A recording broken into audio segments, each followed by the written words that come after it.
नमस्कार, Google computer centre की live classes में आपका हार्दिक स्वागत है। कल हमने पढ़ा माइक्रोसॉफ्ट एक्सेल में किस तरीके से कार्य किया जाता है। माइक्रोसॉफ्ट एक्सेल का होम मेन्यू और फाइल मेन्यू, ये दो मेन्यू हमने कल कवर किए थे। आज इससे आगे पढ़ते हैं अपने। कल मैंने आपको ये डेटा जो इसके प्रकार है इनके बारे में भी समझाया था। तो चलिए शुरू करते हैं। आज चलते हैं अपने इंसर्ट में। इंसर्ट में सबसे पहला है पीवीओ टेबल। पीवीओ टेबल में क्या है? पीवीओ टेबल से रिलेटेड आपका एक ही प्रश्न आएगा कि डेटा को समराइज करने के लिए, डेटा को समराइज करने के लिए, मैं यहां पे लिख के दे रहा हूं, डेटा को समराइज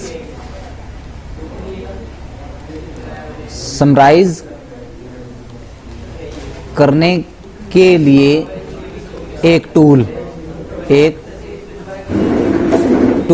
या टेबल है कि डेटा को समराइज कर सकते हैं। ये जब भी नाम आ जाए तो आपको सिर्फ ध्यान रखना है कि आपको सिर्फ जाना है इंसर्ट के ऊपर, इंसर्ट पे जाना है। इंसर्ट पे जाने के बाद में आपने इंसर्ट में जाना है और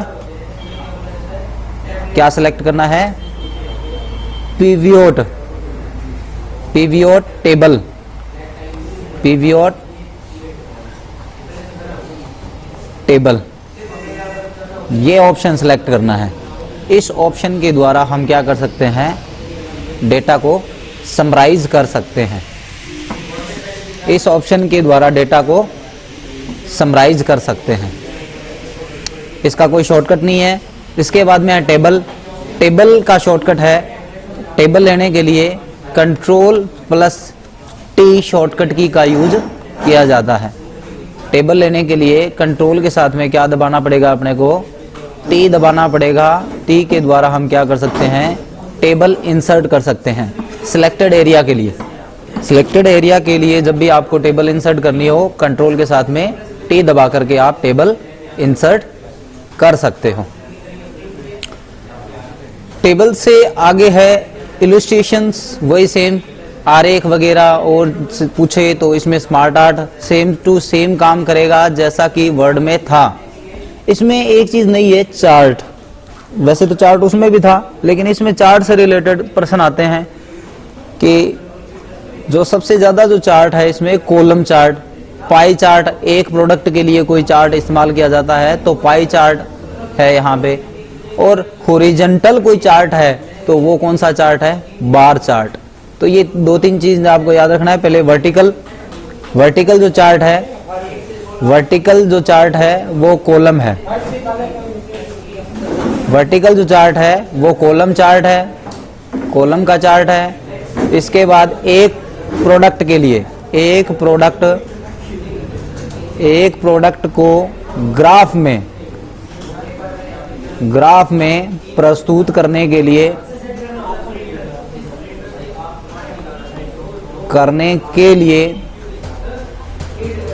पाई चार्ट है, पाई चार्ट का यूज किया जाता है। यानी आपको ऐसे पूछे कि कोई वृत्त के अंदर चार्ट है, ठीक है, बिल्कुल गोले के अंदर चार्ट है, तो वो पाई चार्ट पूछ सकते हैं। फिर बार चार्ट पूछ सकते हैं। बार का क्या आएगा? बार से रिलेटेड प्रश्न आ सकता है, तो इसको बोलते हैं हॉरिजॉन्टल चार्ट। हॉरिजॉन्टल चार्ट, इसका जो एंगल है वो क्या है? हॉरिजॉन्टल है। तो हॉरिजॉन्टल चार्ट आपसे पूछा जा सकता है। ये चार्ट आपसे जरूर पूछे जाएंगे। स्पार्क लाइंस आपसे पूछा क्या जाएगा कि एक्सेल में मैं यहां पे लिख के दे रहा हूं, प्रश्न किस प्रकार से आ सकता है। एक्सेल में एक सेल के लिए चार्ट, एक सेल के लिए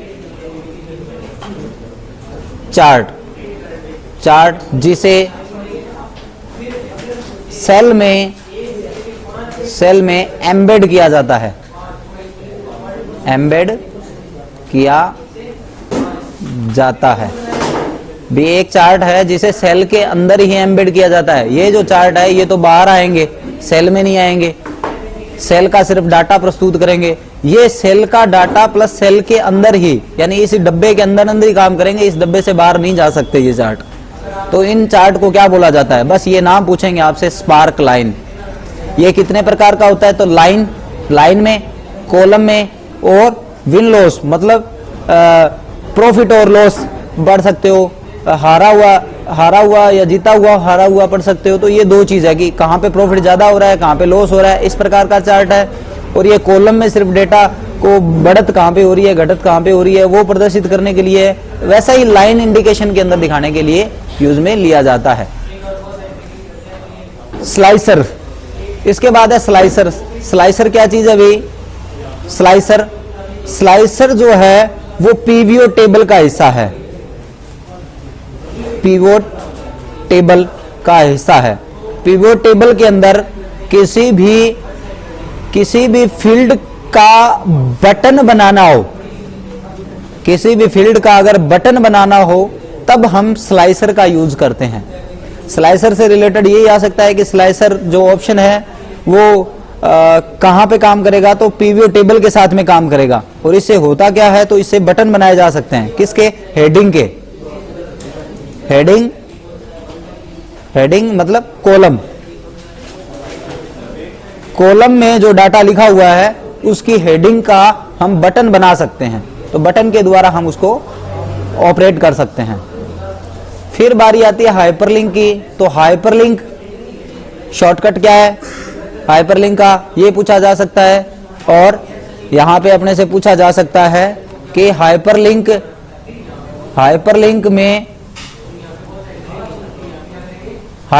पूछा जा सकता है आपसे। हाइपरलिंक का क्या है भाई, बस शॉर्टकट एक ही है, दोनों के अंदर एक ही शॉर्टकट है, कंट्रोल के साथ में के। ये 3-4 प्रकार से काम कर सकता है। एक तो आप इसमें किसी भी पेज को जोड़ सकते हो, कोई ब्राउजर को जोड़ सकते हो, कोई फाइल को जोड़ सकते हो, या प्लेस इन दिस डॉक्यूमेंट, यानी इसी सीट से एक सीट से दूसरी सीट में जाने के लिए हमें क्या करना पड़ेगा, हाइपरलिंक जोड़ सकते हैं, एक लिंक तैयार कर सकते हैं। तो ये हाइपरलिंक है। हाइपरलिंक से रिलेटेड यही प्रश्न आता है कि लिंक बनाने के लिए किस चीज का यूज किया जाता है, हाइपरलिंक का या हाइपरलिंक का शॉर्टकट, बस दो ही चीजें पूछ सकते हैं।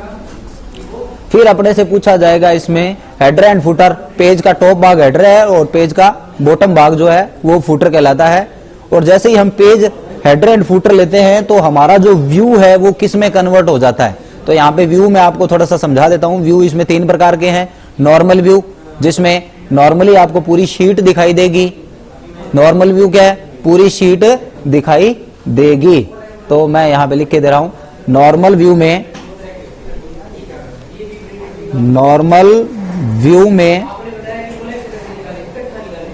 पूरी शीट ग्रिड लाइन के साथ, ग्रिड लाइंस के साथ दिखाई देती है।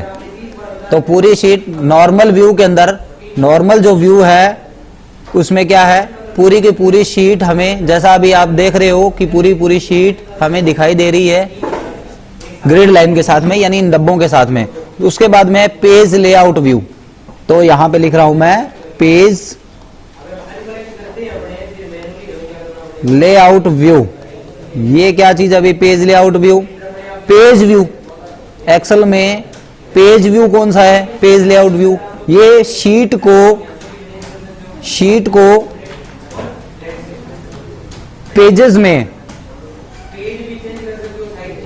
में कन्वर्ट कर देता है,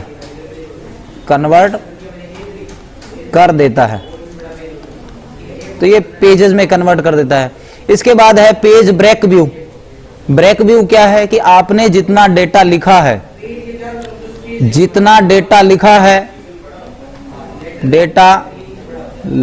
है उतने ही पेज दिखाई देते हैं, उतने ही पेज शो होते हैं। तो डेटा में जितना हमने डेटा लिखा है किसमें, पेज ब्रेक व्यू में, उतना ही हमें पेज दिखाई देता है। चलिए मैं फटाफट इसका एक डेमोन्स्ट्रेशन करके बता देता हूं कि किस प्रकार ये काम करता है। तो मैंने यहां पे इनको किया क्लियर।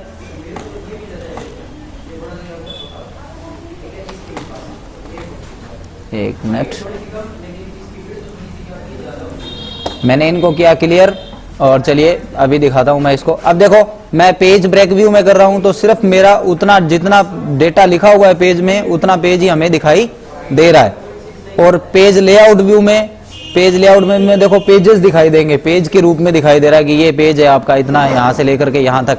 और नॉर्मल व्यू में पूरी शीट एक साथ में दिखाई देती है। तो इस प्रकार हम पेज जो है वर्कशीट के जो व्यू है वो यूज में ले सकते हैं। फुल स्क्रीन व्यू, इसे रीडिंग व्यू भी बोल सकते हैं। ये पूरी स्क्रीन यानी जो बटन्स वगैरह है उनको हाइड करने का कौन सा व्यू है। आपके इसमें प्रश्न ये आ सकता है कि जितने भी बटन है, टैब, टूल्स, सभी को हाइड कर सकते हैं, हाइड कर सकते हैं। यह फुल स्क्रीन व्यू है, फुल स्क्रीन व्यू है। तो इस प्रकार हम फुल स्क्रीन व्यू के बारे में जान सकते हैं। फिर है ग्रिड लाइंस, ये हटाने के लिए और लगाने के लिए जो लाइनिंग दिखाई दे रही है। हेडिंग्स ABCD जो लिखी हुई है यहाँ पे 1 2 3 जो लिखा हुआ है, इन चीजों को हटाने के लिए और लगाने के लिए है। और फॉर्मूला बार, इस फॉर्मूला बार को, ये जो फॉर्मूला बार है इस बार को हटाने के लिए और लगाने के लिए यूज में लिया जाता है। जूम, ये पूछा जा सकता है कि एक्सेल में मिनिमम और मैक्सिमम जूम कितना है। एक्सेल में मिनिमम और मैक्सिमम जूम कितना है, ये पूछा जा सकता है अपने से ऑप्शन। तो देखो एक तो आपको याद रखना है इसमें कि जूम करने की जो शॉर्टकट की है वो है, शॉर्टकट के लिए जो अपने जूम कर सकते हैं वो है कंट्रोल के साथ स्क्रॉल बटन, माउस का पूरा लिख रहा हूं मैं, माउस स्क्रॉल बटन, बीच वाला जो बटन है उसके द्वारा उसको अगर हम घुमाएंगे तो जूम कम ज्यादा कर सकते हैं। तो मिनिमम जो जूम है वो 10% कर सकते हैं और मैक्सिमम 400% कर सकते हैं। मिनिमम जूम हम कितना कर सकते हैं, मिनिमम जो जूम है वो है 10% और अधिकतम हमने कर सकते हैं, मैक्सिमम इसको कर सकते हैं 400%। बस इसमें इतना ही पूछा जाएगा आपसे जूम से रिलेटेड कि मिनिमम कितना कर सकते हो आप, मैक्सिमम कितना कर सकते हो। वर्ड में मैक्सिमम जूम 500% तक कर सकते हैं, पावर पॉइंट में भी 500% तक कर सकते हैं, बाकी सभी के अंदर हम 500% तक जूम कर सकते हैं वर्ड और पावर पॉइंट में। बस ये ध्यान रखिएगा, इसमें हम सिर्फ 400% तक जूम कर सकते हैं। तो ये है जूम। इसके जूम के साथ ही अपने को बता रहा है जूम सिलेक्शन, ये क्या काम करता है, ये जहां पर जो एरिया अपना सिलेक्टेड है, शीट के अंदर जो एरिया सिलेक्टेड है उसे पूरा जूम करके बताएगा जितना अपना स्क्रीन पे आ जाए। तो जितना अपना स्क्रीन पे आ जाए उतना % ऑटोमेटिकली ये जूम करके बता देगा। तो यहां से अपने जूम इस तरीके से वापस नॉर्मल कर रहा हूं मैं, नॉर्मल करने के लिए जूम है ये, नॉर्मल कर दिया। अब मैं इसके लिए आपको यहाँ पे एक मैं फाइल ले रहा हूँ, बनी बनाई फाइल ले रहा हूँ, सैंपल टेम्पलेट, मतलब रेडीमेड जो फाइल है वो यूज कर रहा हूँ। ये सैंपल टेम्पलेट आ गई। अब देखो मैं इसको स्क्रॉल कर रहा हूँ तो ये जो ऊपर वाली हेडिंग है, ये हेडिंग मेरी क्या हो रही है, हाइड हो रही है। इस तरीके से देखो नीचे जा रहा हूँ तो ऊपर वाली हेडिंग हाइड हो रही है। मैं चाहता हूँ ये हेडिंग जो है वो यहीं पे दिखाई दे, तो इस चीज को बोला जाता है फ्रीज करना। तो आप हेडिंग को यहाँ से फ्रीज कर सकते हो, यानी टॉप रो को आप देखो, keep the top row visible while scrolling.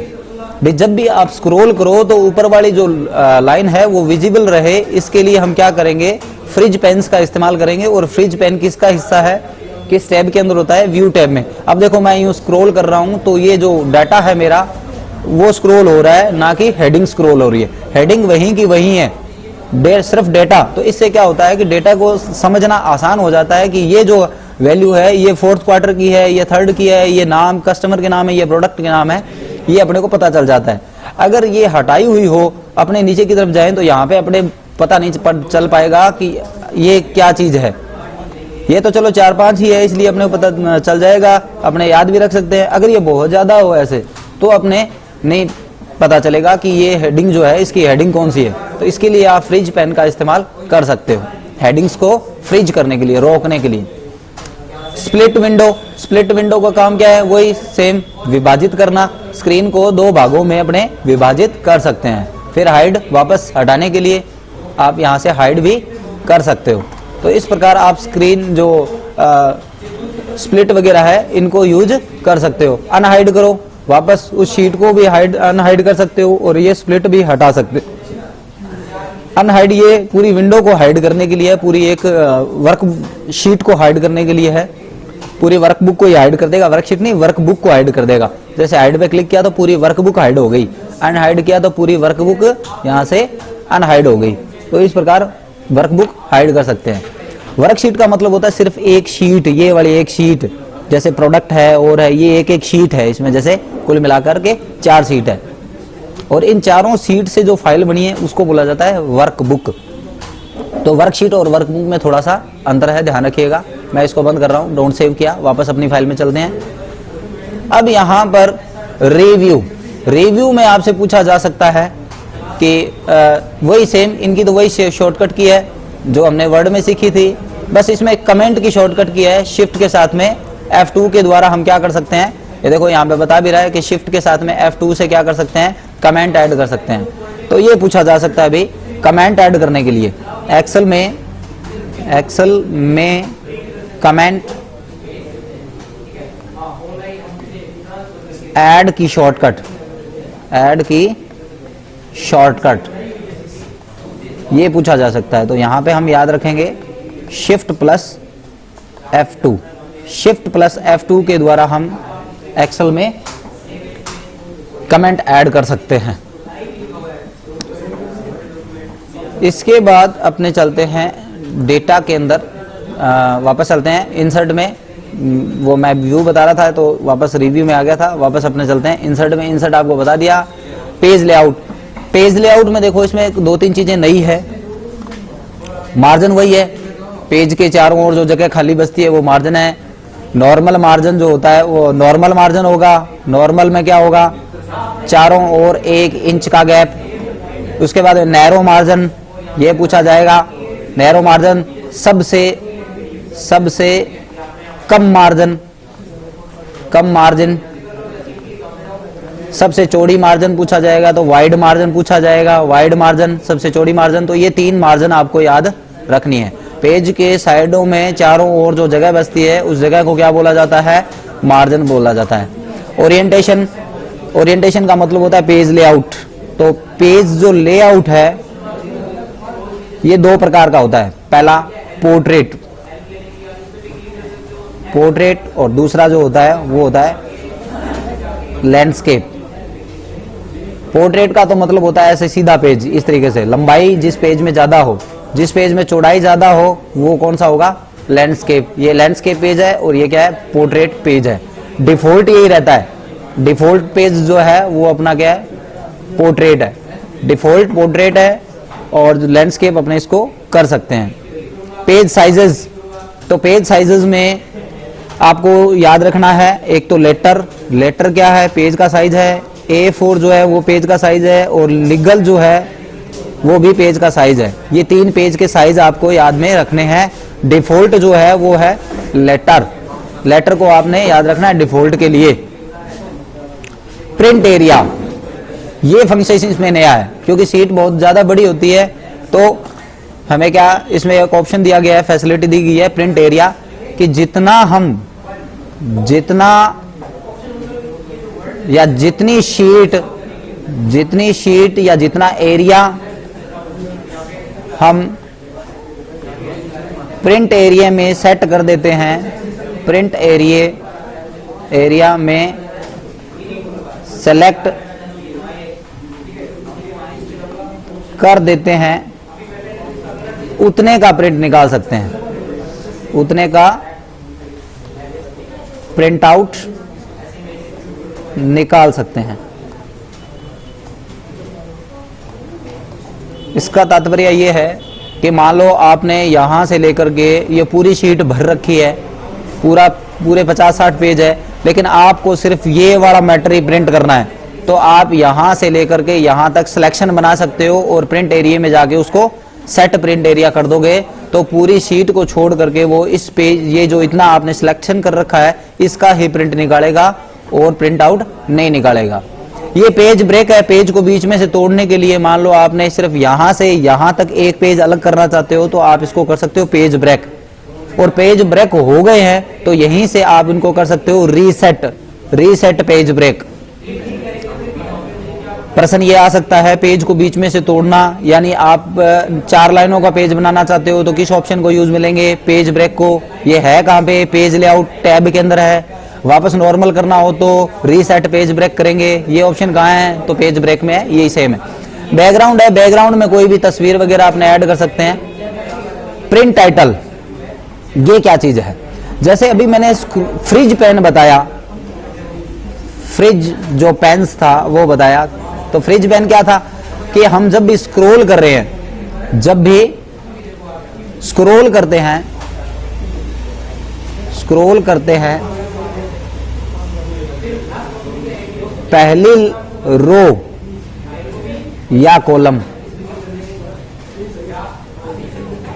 को होल्ड करके रखता है, होल्ड करके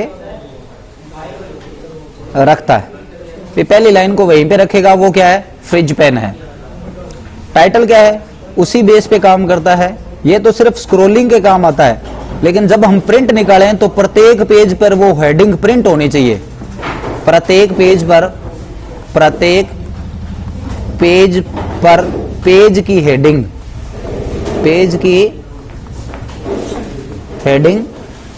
प्रिंट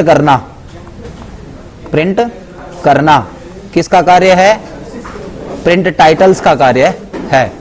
प्रिंट टाइटल्स के द्वारा हम प्रत्येक पेज पर हेडिंग को प्रिंट कर सकते हैं। चलो इसका डेमोन्स्ट्रेशन करके बताता हूं मैं इन दोनों का। मैं वही फाइल ले रहा हूं, वापस फाइल पे गया, न्यू पे गया, sample template, sales report, create, ये सेल्स रिपोर्ट ली। मैं इसको स्क्रॉल कर रहा हूं तो ऊपर वाली हेडिंग गायब हो रही है। अब मैं जैसे इसका कंट्रोल के साथ में पी दबाया, अब देखिए ये पहला पेज है, मैंने यहां से किया नेक्स्ट पेज, तो यहाँ पे हेडिंग प्रिंट नहीं हो रही है। फिर थर्ड पेज किया, प्रिंट नहीं हो रही है। अब मुझे ये बार बार प्रिंट करनी है, प्रत्येक पेज पर हेडिंग आनी चाहिए। तो इसके लिए मैं क्या करूंगा? पेज लेआउट पे जाऊंगा, प्रिंट टाइटल्स पे क्लिक करूंगा और यहां से repeat row at top of page ये सिलेक्ट कर दूंगा। ओके किया और अब मैं जाकर के प्रिंट में अगर चेक करूंगा तो पहले पेज पे देखो ये हेडिंग आ रही है। मैं यहां से दूसरा पेज कर रहा हूं, तीसरा, चौथा, पांचवा, ये सभी पेज के ऊपर हेडिंग प्रिंट हो रही है। तो ये है प्रिंट टाइटल्स। अब एक ऑप्शन ये था इसमें कि सेट प्रिंट एरिया, तो अभी देखो कंट्रोल पी प्रेस करते ही 7 पेज प्रिंट हो रहे हैं पूरी फाइल में, लेकिन मुझे तो सिर्फ इतना ही प्रिंट करना है। ये मैं कलर लगा रहा हूं इसके ऊपर ताकि अपने को याद रहे कि ये रेड वाला जो है ये ही मैं प्रिंट करना चाहता हूं। तो इसके लिए मैं क्या करूंगा? पेज लेआउट पे जाऊंगा, प्रिंट एरिया, यहां से कर दूंगा set print area. Set print area करते ही क्या हो जाएगा कि जितना मैं प्रिंट निकालना चाहता हूं, जैसे मैंने इसमें किया कंट्रोल पी प्रेस किया तो वही कंट्रोल के साथ में हमने F2 दबाया जिससे हमने प्रिंट प्रीव्यू देखा। तो प्रिंट प्रीव्यू की शॉर्टकट की क्या है? कंट्रोल के साथ में F2। ये 2 शॉर्टकट की आपको भी याद रखनी है। देखो मैं यहां पे दोबारा लिख के दे रहा हूं शॉर्टकट की। कंट्रोल के साथ कंट्रोल प्लस P किसके लिए है? सीधा प्रिंट आउट निकालना हो अपने को।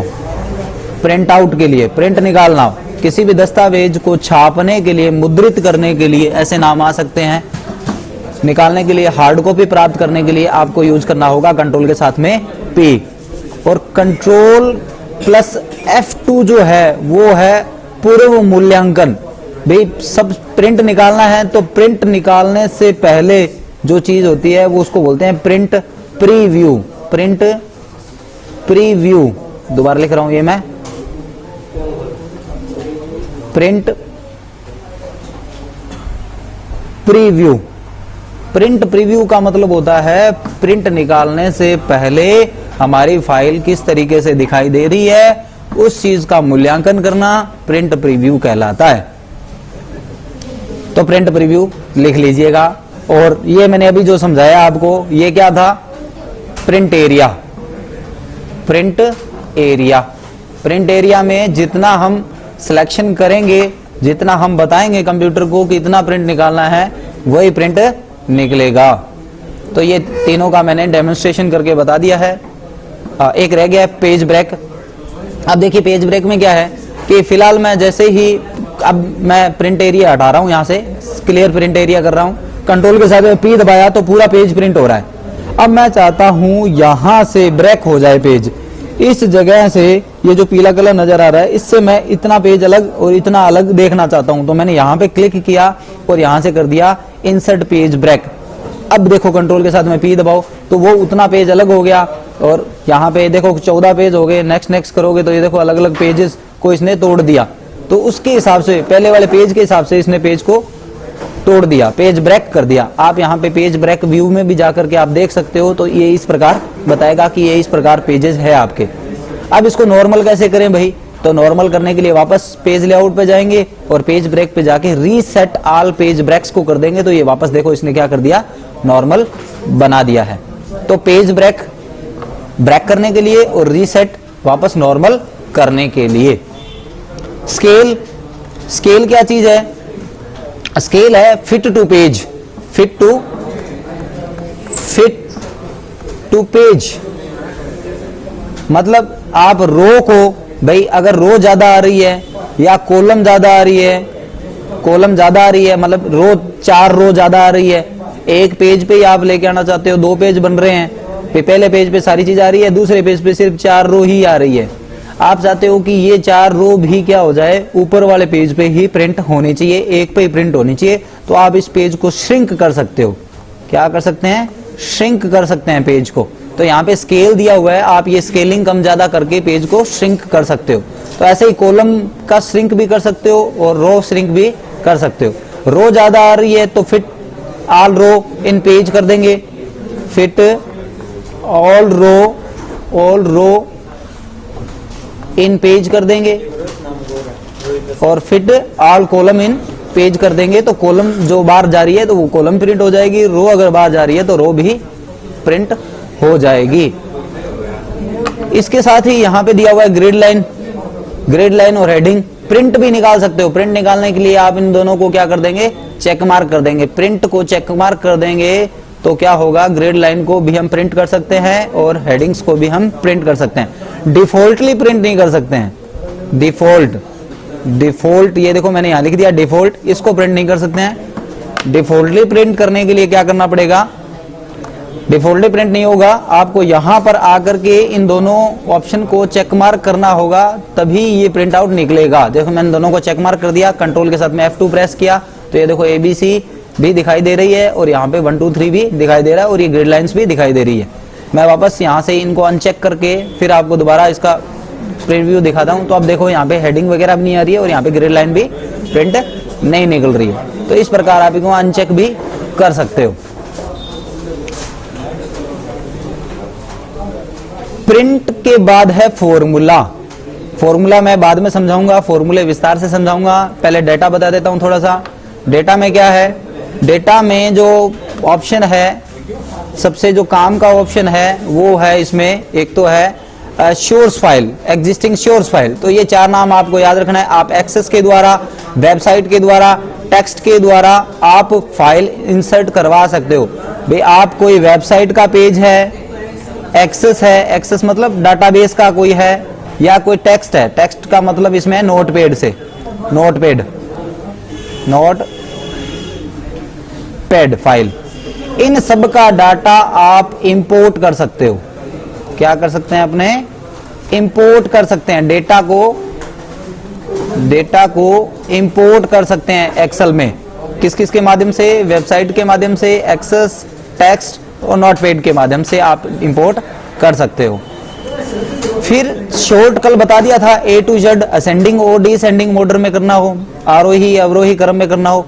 फिल्टर, फिल्टर ऑप्शन क्या है, फिल्टर जो ऑप्शन है वो है आपके द्वारा मांगे गए रिकॉर्ड को शो करता है, शो करता है। आपके द्वारा मांगे गए रिकॉर्ड को शो करता है और इसकी शॉर्टकट की है control plus shift plus L. Control plus shift plus L के द्वारा अपने फिल्टर को एनेबल कर सकते हैं। एनेबल जो नाम लिखा हुआ है, तो एनेबल का मतलब है ऑन करना, डिसेबल का मतलब होता है, डिसेबल का मतलब है ऑफ करना, डीएक्टिवेट करना। एक्टिवेट भी हो सकता है, एक्टिव भी हो सकता है और डीएक्टिव भी हो सकता है यहाँ पे नाम। तो ये नाम आपको याद रखना है। एनेबल एक्टिव एक ही बात है, डीएक्टिव और डिसेबल भी एक ही बात है, इनको बंद करना। एक प्रश्न मेरे दिमाग में आ रहा है अभी कि एक प्रश्न आ सकता है कि इंटरनेट से डाउनलोड की गई फाइल, डाउनलोड की गई फाइल प्रोटेक्टेड में, इधर लिख रहा हूं मैं, प्रोटेक्टेड व्यू में मिलती है। प्रोटेक्टेड व्यू में मिलेगी। आप जब भी एक्सेल की फाइल डाउनलोड करोगे इंटरनेट से, यानी इंटरनेट पे कोई फाइल दी गई है सैंपल फाइल, उसे आप डाउनलोड करोगे तो वो प्रोटेक्टेड व्यू में नजर आएगी। आपको उसे अनेबल करना पड़ेगा, अनेबल कंटेंट करना पड़ेगा, तब जा करके आप उसमें टेक्स्ट लिख पाओगे, अन्यथा आप उसमें टेक्स्ट नहीं लिख पाओगे। तो प्रोटेक्टेड व्यू से रिलेटेड प्रश्न ये आ सकता है कि इंटरनेट से प्राप्त फाइल जो है वो आपको किस व्यू में मिलेगी? प्रोटेक्टेड व्यू में मिलेगी। टेक्स्ट टू कॉलम का मतलब है यहाँ पे, जैसे यहाँ पे नाम लिखा हुआ है एलाइस न्यूटन। आप चाहते हो कि ये जो एलाइस नाम जो है वो एक अलग कॉलम में आ जाए और ये जो नाम है एक अलग कॉलम में आ जाए, मतलब इसको बीच में से ब्रेक करना है अपने को टेक्स्ट को।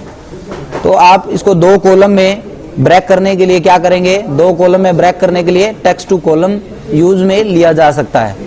रिमूव डुप्लीकेट, डुप्लीकेट्स को रिमूव करने के लिए, जैसे एक जैसे नाम है तो उन सभी को डुप्लीकेट को रिमूव कर सकते हैं। डेटा वैलिडेशन, डेटा वैलिडेशन का तात्पर्य यहाँ पे है डेटा को वैलिड करना हो, यानी अपने चाहते हैं कि इस लाइन में सिर्फ डेट ही लिखी जाए, तारीख ही लिखी जाए, ऐसा वैलिडेशन फॉर्मेट लगाने के लिए डेटा वैलिडेशन मैं यहाँ पे लिख के दे रहा हूं, डेटा वैलिडेशन टूल को यूज में लिया जाता है। व्हाट इफ एनालिसिस के अंदर एक ही फंक्शन है आपके काम का, वो है गोल सिक। गोल सिक, ये देखिएगा गोल सिक लिख रहा हूं मैं इधर, गोल सिक। ये क्वेश्चन हर बार आता है, इस क्वेश्चन पे आपने ज्यादा फोकस करना है कि गोल सिक क्या है।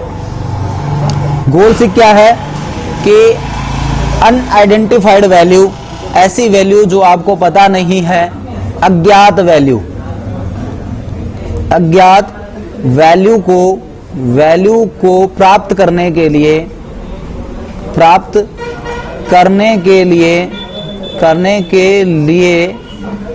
गोल सिक फंक्शन को यूज में लिया जाता है। फंक्शन या टूल बोल दो, को यूज में लिया जाता है। इस टूल की सहायता से हम क्या कर सकते हैं? अज्ञात वैल्यू, अनआइडेंटिफाइड वैल्यू जो हमें पता नहीं है, उस वैल्यू को प्राप्त कर सकते हैं। एग्जाम्पल के तौर पे मैंने यहाँ पे लिख दिया इंग्लिश में 50 नंबर है, हिंदी में पता नहीं कितने नंबर है, मैथ में 50 नंबर है, और मैंने इनको यहाँ पे जोड़ा, फॉर्मूला लगा करके जोड़ा, तो यहाँ पे जोड़ आया 100, पर मुझे पता है जोड़ तो होना चाहिए 150, बट ये वैल्यू मेरे को पता नहीं है। तो ऐसी वैल्यू को प्राप्त करने के लिए, यानी यहाँ पे 50 आना चाहिए, फिलहाल तो ये हमारे सामने दिखाई दे रहा है 50 आना चाहिए, लेकिन इस तरह की वैल्यू और भी हो सकती है जो कैलकुलेशन थोड़ी हाई लेवल की होगी, उनको प्राप्त करने के लिए हम क्या कर सकते हैं, गोल सीक फंक्शन, जो कि व्हाट इफ एनालिसिस यानी डेटा टूल का फंक्शन है और डेटा टैब के अंदर ये फंक्शन होता है, तो इसको यूज में ले सकते हैं। तो ये है कुल मिला के इसका ओवरव्यू बड़े बड़े तौर पे, जो एग्जाम से रिलेटेड है, एग्जाम में आपसे पूछा जा सकता है। अब बात करते हैं अपने फॉर्मूले की, फंक्शन की। फंक्शन में अगर पढ़ें अपने तो पहले है basic function. Basic function, basic function में आता है प्लस, माइनस, गुणा, भाग। ये चार जो है वो बेसिक फंक्शन के अंतर्गत आते हैं। ये चार, इनको ऑपरेटर भी बोल सकते हैं अपने, ऑपरेटर। इनके द्वारा हम क्या कर सकते हैं, यहाँ पे जैसे इसका यूज जोड़ करने के लिए है भाई, इसका जो यूज है वो क्या है, घटाव करने के लिए है, ये गुणा करने के लिए है, और ये क्या है, भाग करने के लिए यूज में लिया जाता है। तो ये बेसिक फंक्शन है। अगर बेसिक फंक्शन से रिलेटेड आपसे पूछा जाए तो ये चार ही चीज याद रखनी है अपने को, प्लस, माइनस, गुणा, भाग। यहाँ पे ये स्टार जैसा दिखाई देगा आपको, गुणे का निशान ऐसे होता है, इस तरीके का नहीं होता है। कंप्यूटर में आपको स्टार नुमा दिखाई देगा, जिसको एस्टेरिस्क बोला जाता है। भाग के लिए स्लेश, स्लेश, और ये क्या है, एस्टेरिस्क। ये दो चीजें ध्यान में रखनी है, बाकी प्लस माइनस तो सेम है। फिर क्या है, फिर है फंक्शन में, जैसे हम फंक्शन को यूज मैंने यहां पे लगाया सबसे पहले बराबर का निशान, फिर लिखा SUM सम, ब्रैकेट ऑन किया, यहाँ पे A1 लिखा, A1 से लेकर के A10 तक का जोड़ करना है, ब्रैकेट बंद किया, और उसके बाद मैंने यहाँ पे डिवाइड का निशान लगा करके मैंने लिख दिया 5 लिख दिया। तो ये कुल मिला के मेरा फॉर्मूला है। इसमें यहाँ पे जो बराबर का निशान लगा हुआ है इसे बोला जाता है इक्वल टू, इक्वल टू। इसके द्वारा फॉर्मूला की शुरुआत की जाती है, यानी ये क्या है, फॉर्मूला स्टार्टअप, फॉर्मूला स्टार्टअप, फॉर्मूले की शुरुआत कर सकते हैं हम यहां से। इसके बाद यहां पे लिखा हुआ है फंक्शन नेम, फंक्शन नेम या फॉर्मूला नेम भी बोल सकते हैं अपने। भाई हमें जो भी कार्य करना है, जोड़, गुणा, भाग या कोई भी लॉजिकल कार्य करना है, तो इन सब के लिए अलग अलग कैटेगरी बनी गई है, वो आगे आप भी समझाने वाला हूं मैं आपको। तो सम जो है वो क्या है, फंक्शन नेम है। इसके बाद बीच में जो कुछ डेटा लिखा गया है, ये जो डेटा लिखा गया है इसे बोला जाता है cell reference, cell references, cell references भी बोल सकते हैं, और इसे आर्ग्यूमेंट भी बोल सकते हैं, आर्ग्यूमेंट्स भी बोल सकते हैं। तो ये पूछा जा सकता है आपको कि फॉर्मूले का जो सिंटैक्स है, फॉर्मूले का सिंटैक्स बोलते हैं इसको। सिंटैक्स का मतलब होता है कि फॉर्मूला किस तरीके से लगता है, वह चीज सिंटैक्स कहलाता है, फॉर्मूले का सिंटैक्स कहलाता है। फिर यहां पे मैंने लिखा है, यहां पे मैंने लिखा है ये 5 जो लिखा है ये क्या है, इसको बोलते हैं कॉन्सोनेंट, कॉन्सोनेंट। कॉन्सोनेंट का मतलब होता है वह वैल्यू, वह वैल्यू जो परिवर्तित नहीं होगी, परिवर्तित नहीं होगी, नहीं होगी। यानी पूरे फॉर्मूले में अगर आप A1 से लेकर के A10 वाली सेल में अगर आप डाटा चेंज करोगे तो यहाँ पे चेंज हो जाएगा, बट जो 5 लिखा है वो चेंज नहीं होगा। तो ये जो नहीं चेंज होने वाली वैल्यू है ये कॉन्स्टेंट वैल्यू है, और ये क्या है, चेंजेबल वैल्यू है, ये चेंज हो सकती है। इसके बाद कई बार फॉर्मूले के अंदर टेक्स्ट लिखा जाता है, जैसे फॉर्मूले के अंदर टेक्स्ट लिखा गया कि ट्रू लिखा गया, या कोमा, इन्वर्टेड कोमा लिखा गया, फॉल्स लिखा गया, फॉल्स लिखा गया। तो ये जो चीज है इसको क्या बोलते हैं, इसको बोला जाता है स्ट्रिंग। फॉर्मूले में किसी भी टेक्स्ट को जो लिखना है वो कहलाएगा स्ट्रिंग।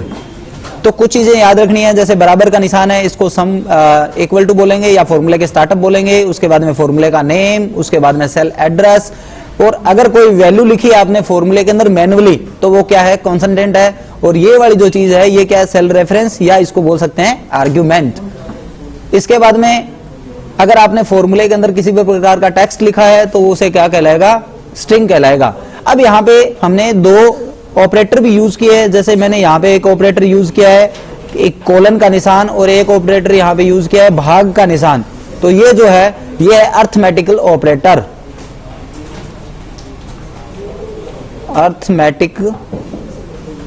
Arithmetical operator. तो ये फॉर्मूला है, फॉर्मूला कुल मिलाकर के इस तरीके से बनाया जाता है। फॉर्मूले से रिलेटेड जो प्रश्न आएंगे वो ये आ सकते हैं। अब आएंगे आपसे सेल रेफरेंस के, सेल रेफरेंस से रिलेटेड प्रश्न। सेल रेफरेंस से रिलेटेड क्या प्रश्न आएंगे भाई? सेल रेफरेंस का आएगा, पहला प्रश्न तो आएगा सीधा कि एक तो होता है इसमें एब्सोल्यूट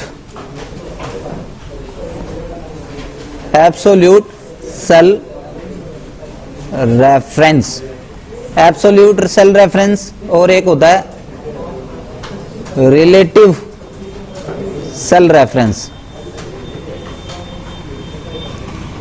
एब्सोल्यूट सेल रेफरेंस का मतलब होता है लॉक करना, सेल को लॉक करना। लॉक करना मतलब जो परिवर्तित नहीं होगी, सेल एड्रेस वही रहेगा। सेल एड्रेस कॉपी करने के दौरान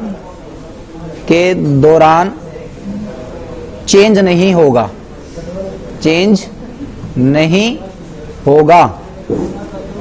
कभी भी चेंज नहीं होगा एब्सोल्यूट सेल रेफरेंस में।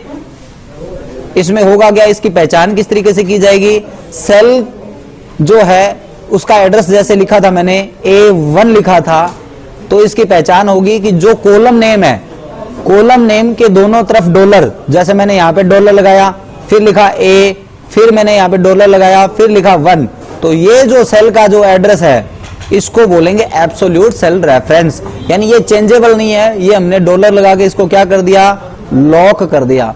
डॉलर की शॉर्टकट की भी पूछी जा सकती है, तो वो है F4। F4 के माध्यम से हम क्या कर सकते हैं, डॉलर ऐड कर सकते हैं। फिर है relative cell reference. Relative cell reference जैसे A1 लिखा तो ये A1 हो गया, B1 हो गया, B2 हो गया, ये जितने भी है बिना डॉलर के जो लगाई जाने वाली है ये चेंजेबल है, पूरी तरीके से क्या है, चेंजेबल है। चेंजेबल का मतलब है कि आपने फॉर्मूला लगाया हुआ है, equal to sum bracket on A1 से लेकर के A10 तक का फॉर्मूला लगाया है, और इसको हमने कहां पे लगाया है, A11 में लगाया है। इस फॉर्मूले को हमने कहां पे लगाया है, A11 में। अब इस फॉर्मूले को A11